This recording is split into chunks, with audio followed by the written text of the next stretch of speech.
సిద్దిపేట జిల్లా గజ్వేల్ వాగుగడ్డ హనుమాన్ ఆలయంలో హనుమాన్ స్వామి వారికి ప్రత్యేక పూజలు నిర్వహించారు. ఆలయ కమిటీ అధ్యక్షుడు ప్రతాప్ రెడ్డి, నాయకులు శ్రీనివాస, జయసింహారావు మాట్లాడుతూ హనుమాన్ స్వామి అనుగ్రహంతో అందరూ సుఖశాంతులతో ఉండాలని ఆకాంక్షించారు.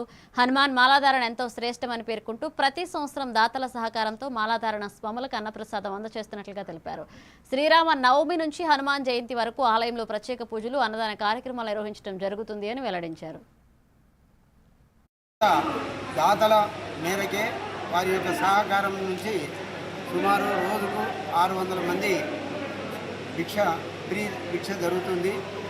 ఇది గత 12 సంవత్సరాల నుంచి రెగ్యులర్గా జరుగుతుంది. ఇది ఇదే విధంగా కొనసాగాలని ఆంజనేయ స్వామి ప్రతి భక్తులకు కోరిన కోరికలు నెరవేరుస్తుడు కనుక ప్రతి ఒక్కరూ ధనరూపేణ వస్తురూపేణ ఎవరి ఇష్టానుసారం వాళ్ళు సహకారం చేయాలని అందరికీ మనవి చేయబడుతుంది.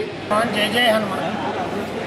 శ్రీ కేసర హనుమాన్ దేవాలయం నల్లవాగడ్డ స్వాములకు భిక్ష శ్రీరామనవమి నుండి హనుమత్ జయంతి వరకు నిర్విరామంగా జరుగుతుంది. వీటికి ఇచ్చిన దాతలకు అందరికీ మా కమిటీ ద్వారా హృదయపూర్వక నమస్కారాలు తెలియజేసుకుంటూ సాధిస్తుంటుంది. ఈరోజు దాదాపు 2500 మంది స్వాములు మాలలేయడం, రోజుకు 500 మంది అన్నదాన కార్యక్రమంలో పాల్గొనడం, భిక్ష తినడం, అన్నప్రసాదం తినడం. ఇది వచ్చే రోజుల్లో దాదాపు ఇంకా తేదీపూర్వకంగా వెలగాలని కోరుకుంటూ నిజాంపేట మండల